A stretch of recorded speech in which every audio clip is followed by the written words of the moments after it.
माँ सरस्वती को नमन करते हुए प्रिय विद्यार्थियों, मित्रों और साथियों, सभी को बहुत बहुत नमस्कार। साथियों, हमारी इस राजनीति विज्ञान की अगली क्लास की अगली कड़ी में हम आज ले रहे हैं आधुनिक राजनीति विज्ञान। हमने पिछली क्लास में बात करी थी कि राजनीति विज्ञान क्या है, राजनीति विज्ञान का उद्भव कहाँ से हुआ, या राजनीति विज्ञान विज्ञान है या नहीं है, राजनीति विज्ञान दर्शन, राजनीति विज्ञान कला के बारे में बात करी थी। और उसके बाद हमने बात करी थी कि परंपरागत राजनीति विज्ञान के बारे में बात करें। आज हम बात करेंगे आधुनिक राजनीति विज्ञान।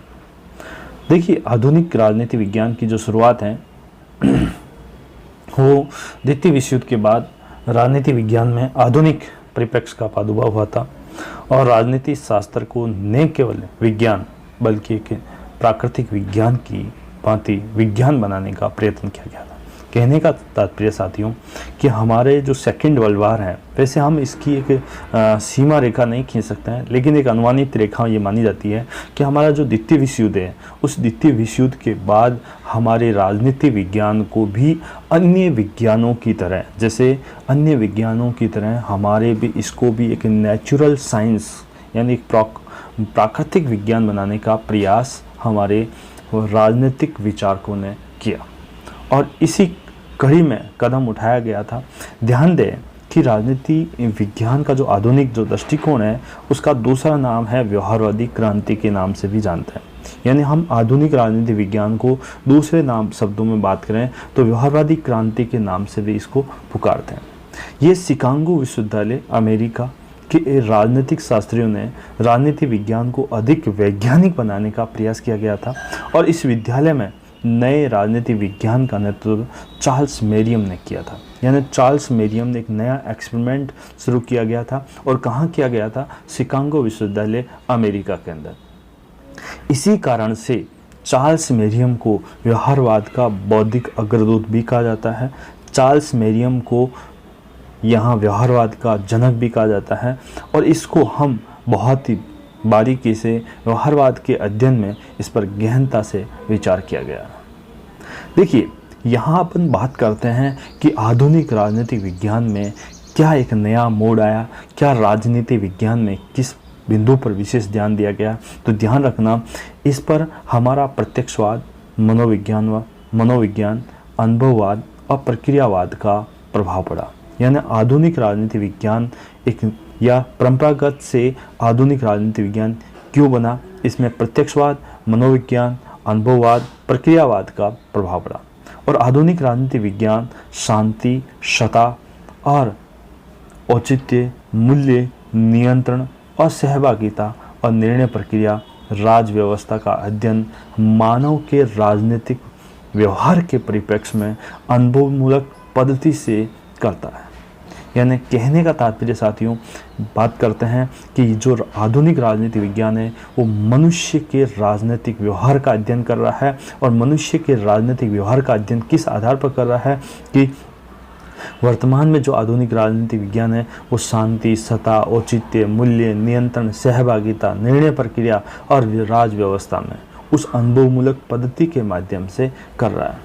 यहाँ पर एक महत्वपूर्ण सवाल जो सबसे ज़्यादा बनता है, जिस प्रकार से हमने परंपरागत राजनीति विज्ञान में बात करी थी कि यहाँ पर जिस प्रकार से परंपरागत राजनीति विज्ञान के जो समर्थक हैं, उसी प्रकार से आधुनिक राजनीति विज्ञान के समर्थक कौन कौन से प्रमुख विचारक हैं, इनके नाम आप अच्छी तरह से अपने दिमाग के अंदर फीड करना है, याद रखना है, क्योंकि यह बहुत ही महत्वपूर्ण सवाल आपसे सीधा सीधा पुटअप किया जाता है। प्रमुख विचारक हैं डेविड स्टीन है, रॉबर्ट डेल है, ट्रूमैन है, कैटलिन है, लासवेल है, पिनोक है, आमेड है और कैप्लोन है। जिस प्रकार से हम बात करते हैं कि परंपरागत राजनीति विचारक हैं सुकरात, प्लेटो, अरस्तु, सिसरो, ऑगस्टाइन, एक्विनास और लॉक हैं, उसी प्रकार से आधुनिक राजनीति विज्ञान के जो समर्थक हैं वो है David Stein, Robert Dahl, Truman, Catlin, Lasswell, Pennock, आमेड और कैप्लोन। अब साथियों, यहाँ पर एक बहुत ही महत्वपूर्ण सवाल अगला बनता है और वो सवाल ये बनता है कि आधुनिक राजनीति विज्ञान की क्या विशेषता रही। तो ध्यान रखना, जो आधुनिक राजनीति विज्ञान है उसकी बहुत ही महत्वपूर्ण। देखिए, ये हमारी जो क्लासें हैं ये बहुत ही संपूर्ण आपकी पाठ्य पुस्तकों के सार हैं। और ये जो क्लासें हैं वो class 12 BA MA net GRF school lecturer college lecturer RS IAS all competition जहाँ पर राजनीति विज्ञान का प्रवेश होता है वहाँ सभी में ये महत्वपूर्ण क्लास आपके लिए सहयोगी और उपयोगी साबित होगी। आपको इसको ध्यान से सुनना है और समझने का प्रयास करना है, यदि आप बेहतरीन इसका उपयोग कर सकते हैं। साथियों, आधुनिक राजनीति विज्ञान की जो विशेषताएं हैं उनमें हम बात करते हैं कि यथार्थपरक राजनीति यानी तथ्यों और घटनाओं का अध्ययन किया गया। यहाँ पर तथ्य यानी फैक्ट पर जोर दिया गया और घटनाओं का संकलन किया गया है, क्योंकि हम अब राजनीति विज्ञान को एक प्राकृतिक विज्ञान की श्रेणी में लेकर जा रहे हैं, प्राकृतिक विज्ञान बनाना चाहते हैं। तो जिस प्रकार से एक नेचुरल साइंस होती है और नेचुरल साइंस में जिस प्रकार से तथ्यों को इकट्ठा करके एक एक्सपेरिमेंट किया जाता है किसके अंदर, लैब के अंदर, उसी प्रकार से हम अब राजनीति विज्ञान को भी प्राकृतिक विज्ञान बनाने के लिए क्या कर रहे हैं, तथ्य और घटनाओं का अध्ययन कर रहे हैं, उनको एकत्रित कर रहे हैं और एक लैब के माध्यम से उनका रिसर्च कर रहे हैं। अनुभवात्मक और वैज्ञानिक अध्ययन यानी यहाँ पर अनुभवात्मक और वैज्ञानिक अध्ययन पर बल दिया गया। मूल्य मुक्त अध्ययन यानी हमारे जो परंपरागत राजनीति विज्ञान था उसमें हमारे मूल्य, व्यक्तिगत मूल्य शामिल हो जाते थे, जिसकी वजह से हमारे परिणाम प्रभावित होते थे। अब आधुनिक राजनीति विज्ञान में मूल्य मुक्त अध्ययन पर जोर दिया गया यानी तथ्य पर जोर दिया गया। बात करते हैं चौथी विशेषता, इसमें शोध और सिद्धांत में घनिष्ठ संबंध स्थापित करने का प्रयास किया गया। यानी आधुनिक राजनीति विज्ञान में शोध और सिद्धांतों पर हम घनिष्ठ संबंध स्थापित हो सकें, इसका प्रयास किया गया। पांचवी विशेषता की ओर आगे बढ़ते हैं कि अनुशासन की स्वायत्तता के प्रति अधिक जागरूकता की गई है। छठे बात की है कि मानव के राजनीतिक व्यवहार पर अध्ययन पर बल दिया गया। यानी कहने का तात्पर्य एक मनुष्य के राजनीतिक व्यवहार का अध्ययन किया जाने लगा। यानी एक मान लिया जाए कि एक मनुष्य है और वो उस संस्था के बारे में उसका क्या सोच रखता है, उसके बाद उसके व्यवहार में क्या बदलाव आता है, उसका राजनीतिक व्यवहार का अध्ययन किया जाने लगा। किसके अंदर, आधुनिक राजनीति विज्ञान में। अंत अनुशासनात्मक दृष्टिकोण को बढ़ावा दिया गया। अंत अनुशासनात्मक दृष्टिकोण का तात्पर्य होता है कि जैसे हमने अब समाज विज्ञान या समाजशास्त्र या मनोविज्ञान उनके अंदर जो अध्ययन पद्धतियां थी उन अध्ययन पद्धतियों का भी अब राजनीति विज्ञान में प्रयोग किया जाने लगा। यानी कोरिलेशन स्थापित किया जाने लगा। किसके अंदर, आधुनिक राजनीति विज्ञान के अंदर आपस में कोरिलेशन स्थापित किया जाने लगा। उनके अंदर जो विचारधाराएं थी या अपन बात करते हैं उनके जो पद्धतियां हैं, अध्ययन की जो पद्धतियां हैं, उन पद्धतियों को अब राजनीति विज्ञान में प्रयोग किया जाने लगा। सिद्धांत और विचारधारा में अंतर किया जाने लगा।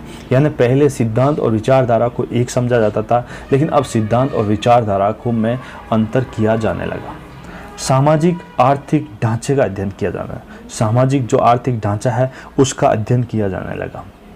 10वीं विशेषता की ओर आगे बढ़ते हैं तो व्यापक जो समस्याएं हैं उन व्यापक समस्याओं का मूल्यांकन कर और समाधान किया जाने लगा। यानी समाज के अंदर जो हमारी जो समस्याएं हैं उन समस्याओं का मूल्यांकन करके जो राजनीतिक परिप्रेक्ष्य में आते हैं उनका समाधान किया जाना है। विकासशीलता का लक्षण देखने को मिलता है।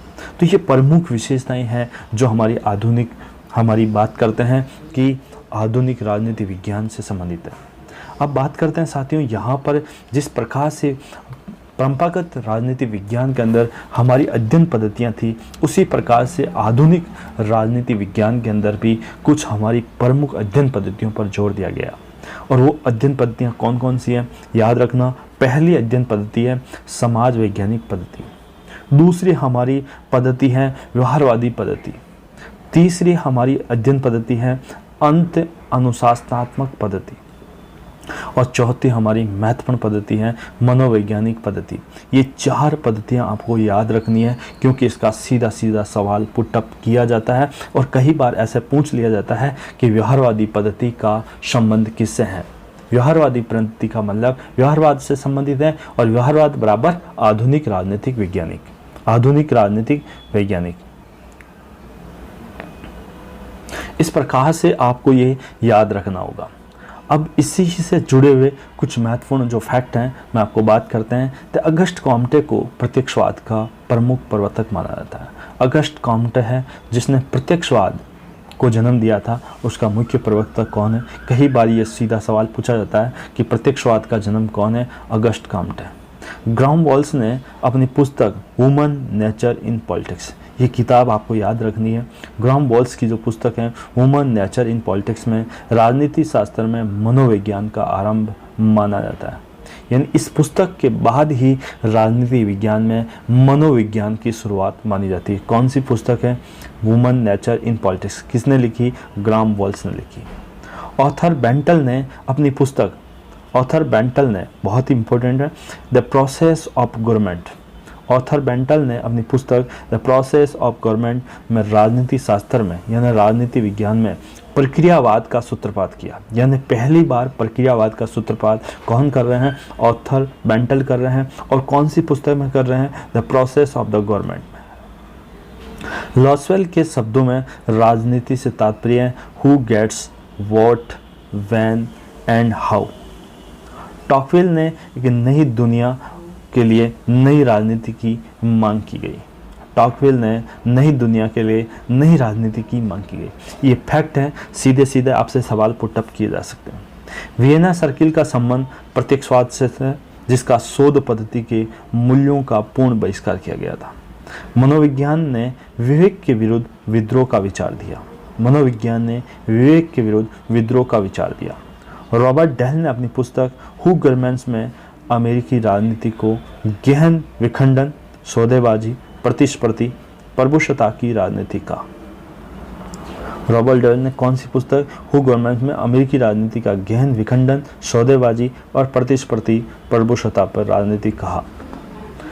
लॉरेंस लावेल के विचारों में परंपरागत से आधुनिकता में कदम माना जाता है। यानी लॉरेंस लावेल के जो विचार होते हैं और उन्हीं के विचारों से ये माना जाता है कि परंपरागत से आधुनिकता के कदम माना जाता है। रॉबर्ट और जेल के शब्दों में राजनीति शक्ति की तलाश में होता है और अमेरिकन पॉलिटिकल साइंस एसोसिएशन की स्थापना 1903 में हुई थी। ये कुछ प्रमुख फैक्ट हैं जो आपसे संबंधित हैं। साथियों, आप इसी से जुड़े हुए कुछ प्रमुख जो पुस्तकें हैं जिनके आपको याद रखनी है और उन ये पुस्तक किससे संबंधित है, ये सीधे सीधे वेरी वेरी इंपॉर्टेंट सवाल आपसे पूछे जाता है। वेरी वेरी इंपॉर्टेंट जो इनमें प्रमुख पुस्तकों में बात करते हैं the English constitution Walter Bagehot की, the English constitution Walter Bagehot की, द एसेज ऑन गवर्नमेंट ये लावेल की है, and the English constitution Walter Bagehot, essays on government ये लावेल की है, पब्लिक ओपिनियन एक पॉपुलर गवर्नमेंट ये लावेल की पुस्तक है। ये किताबें आपको याद रखनी है साथियों, यहाँ सीधे पुटअप सवाल किए जाते हैं। The English constitution Walter Bagehot, the essays on government Lowell की, पब्लिक ओपिनियन एक popular government Lowell, American Commonwealth Bryce की है, मॉडर्न डेमोक्रेसी ब्राइस की है, the process of government author Benton ने लिखी थी, द प्रोसेस ऑन गवर्नमेंट पुस्तक ऑथर बेंटल ने लिखी थी, और ह्यूमन नेचर इन पॉलिटिक्स पुस्तक ग्राहम वॉल्स ने लिखी थी, और न्यू एस्पेक्ट्स ऑफ पॉलिटिक्स ये चार्ल्स मेरियम ने लिखी है, जो हमारे व्यवहारवाद के बौद्धिक अग्रदूत और जनक कहा जाता है। प्राइमरी इलेक्शन ये भी चार्ल्स मेरियम ने लिखी है, और साइकोपैथोलॉजी ये हैरोल्ड लासवेल ने लिखी है। तो ये कुछ प्रमुख पुस्तकें हैं जो हमारे आधुनिक राजनीति विज्ञान से संबंधित हैं। साथियों, ये हमारी बहुत ही महत्वपूर्ण क्लास, हम अगली क्लास में हम बात करेंगे परंपरागत से आधुनिक की ओर राजनीति विज्ञान, यानी परंपरागत से आधुनिक राजनीति विज्ञान की ओर कैसे कदम बढ़ा, कौन कौन सी ऐसी घटनाएं घटित हुई जिसकी वजह से हमारे, और कौन कौन से ऐसे विचारक थे जो धीरे धीरे परंपरागत से आधुनिक के विचारों की आधुनिक राजनीति विज्ञान की ओर ले गए, या राजनीति विज्ञान को आधुनिक राजनीति विज्ञान की ओर ले गए। ठीक है, इसके लिए इतना ही। और हमारी क्लास कैसी लगी, आपको यदि ये क्लास अच्छी लगी तो गृह दक्षिणा के रूप में एक लाइक ज़रूर कर दीजिए, अपने साथियों को ज़रूर शेयर कीजिए, और इस चैनल पर पहली बार हैं तो इस चैनल को सब्सक्राइब करिए। इसी के साथ जय हिंद, जय भारत।